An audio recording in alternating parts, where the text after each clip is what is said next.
congratulations to Egypt, yes, for winning South Africa and advancing to the next round.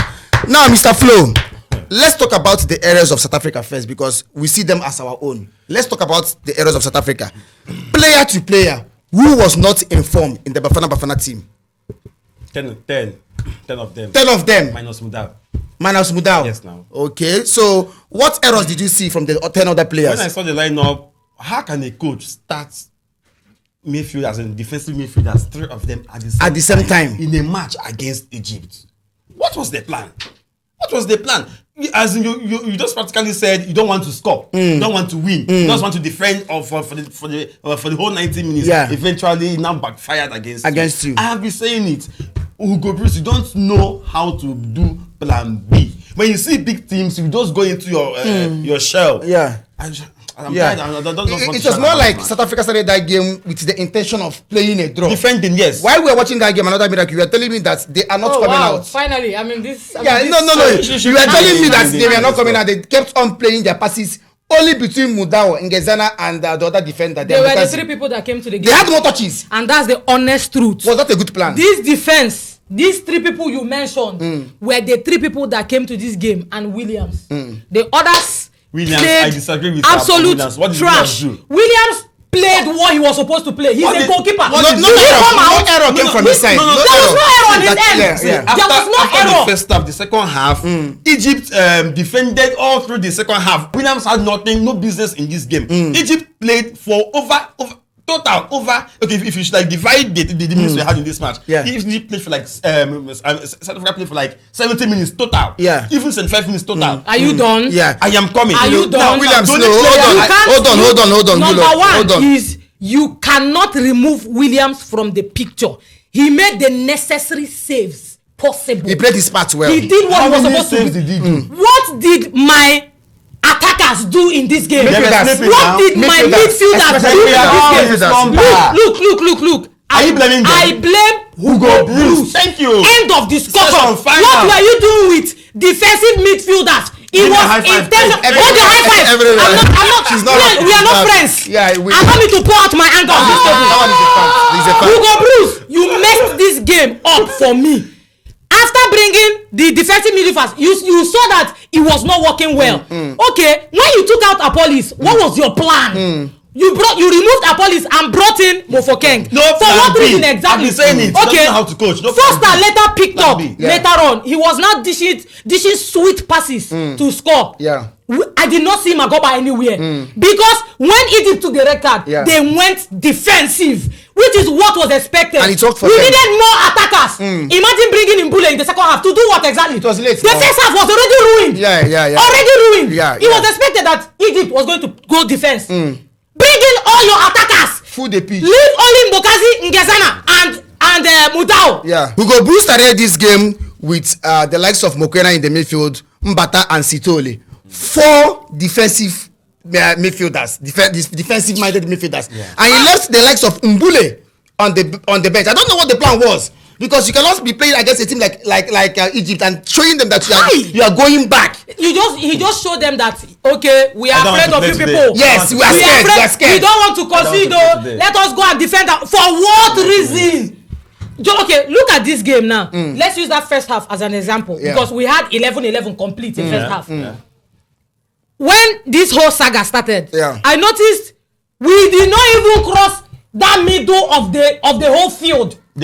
Up to 4 times throughout the first half. From Mbokazi back down to Mokena, back to Mbokazi again. And look at these people were not even able to score, if not that PK. Which means we also had equal opportunity to attack and see if we could score. So why sit on your defense for God's sake? Like he had a plan of playing draw. See, watch Hugo Bruce. I am still blaming him on this particular match. If you watch him play against big teams, God damn it, he will always go and pack the bus. He'll go to Johannesburg, Soweto, whatever, and buy buses and pack at that defense. It won't help you. If you use this pattern to go to the World Cup, you won't even get 1 point. You won't get 1 point. I am sitting on the bench. For what reason? Something. For what reason? A whole first half. If Hugo Bruce by peradventure won't qualify from the group stage. No.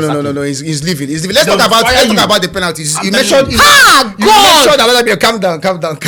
You mentioned the penalty. Let's start with the penalty of South Africa, the one that Salah scored first. Okay. Let's talk about that one first. It was a clear penalty. Yeah. Hold on. I'll tell you why. Mudau had no intention of fouling. That foul was unintentional.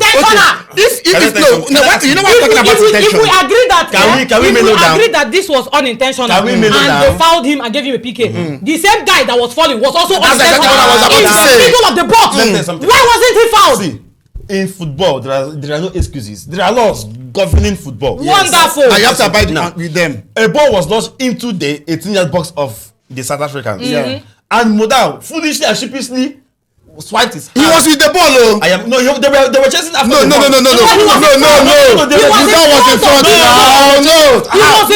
Okay, now Salah was behind. That was why he put his hand like this. Salah was slow over the game. Now watch. Yeah, they were chasing that football. Yes. That ball. Who was going to get the ball? Both of them now. What are you saying?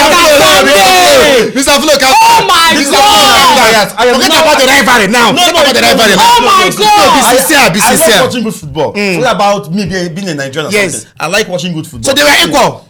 They were not equal. Mudau was ahead now. That's what was saying. But a dangerous hand was hit on the eye of look at a dangerous hand. See, we are analyzing this game. Look at this. You know Mudau is tall. And his hands are very tall. As short. Wait, don't ruin this. No, that's not where I'm driving at. Okay. If you say he was not ahead, I never said so.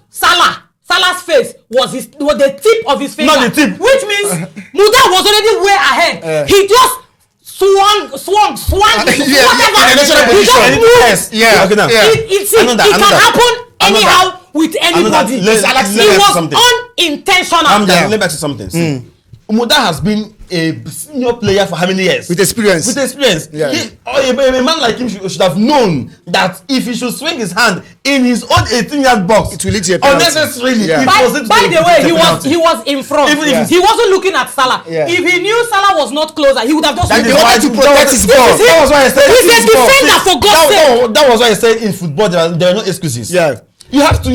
You have to number six. You have to think fast at all times. Now let's talk about South Africa's penalty appeal. Talk about it. Another miracle. I saw that you were so agitated. Talk about it. But one good thing about this thing is that referee had the time to go to the VAR and review it. I still came back and said it was no penalty. It happened inside the box, yes.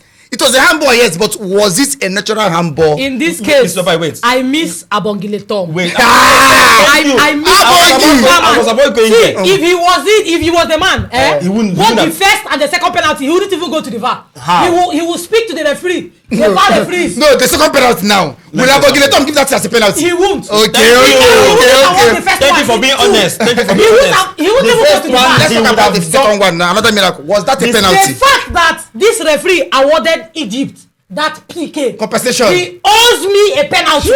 Football is not like that. He owes me a penalty. That was a clear, very okay. Why can't you just fall and and ask you something? It was intentional for that hand to okay, block the ball. Mr. Flo, I have a question for you now. Yes. Sorry. If that was outside the box, was it a foul? Yes or no? Before I answer the question. No. Before you tell me. Wait. Before you continue to ask him that question, before he answers you, do you remember that the referee actually gave a foul? That was why I'm about to If this thing is not clear up, yes, now let me say something. Wait. Let me tell you something. Let me ask you something. So it's a question I want to ask you. How many questions will I answer? You have the score. You said that before we got to this point now in this discussion, you said that in football that there are no excuses. No excuses now. Why will a referee give a foul and discontinue it later? Because of VAR. Because of VAR intervention. Why did this thing is not a foul offense? Why give a foul in the first place? Can I just go there? Let me now go there. Let me go there. Now, in football, there are certain laws The does and the don'ts in football. If a player is going for a tackle or for a challenge, he mustn't go like this. Yes, he He's really has to support himself. He must find a support to go. That player's hand was on the floor already. Yeah. It's not I am coming. Natural position. Natural position. If the referee to blow that thing as a foul, initially was a corner from him. Hold on. Wait, no. I'm not holding on now. In the whole world, in officiating in terms of referee and VAR communication, I give it to Africa. We're number 1. Are you serious? Yes. Because they did not give South Africa. No. We are now number 1 in referee. Wow, nice one, Mr. Kasande. I see what you did there. Wonderful. Referee, if I meet you real life, this referee, if I meet you real life, you owe me an explanation. The thing is, owe me an explanation. Honestly, my honest say on this penalty appeal was that if it was a foul outside the box, why not a foul inside the box? It was never a foul. Jesus! That's a question. I love you guys to answer. No. If it was a foul outside the box, why not? Because if not for that foul, they would have played the free kick. Why was he quick to give a foul? Because he felt it was a foul. He was outside. Before we end the show, I have one word for the South African team. See, I love watching good football. Yeah. Watch me here. If Nigeria plays nonsense, I'll be the number 1. Attack them. I'm not doing this because I'm a Nigerian. No, I'm not attacking you. See, tell your coach to stop this nonsense rotation. Doesn't know how to do it. He doesn't know how to do it. I must say it. Only Abdesalam Wadu knows what rotation is about. Let me say that Zimbabwe will still hurt you if you're not careful. Super story. South Africa still stands the chance to Super qualify. story. The thing is, if I meet Zimbabwe with this anger, I will break them into 2. Still, the way I always love to end the show, like I always say, the team that won. Congratulations to Egypt. To Egypt, you guys did well, and you guys showed class against South Africa. One man down. They did well. Good game.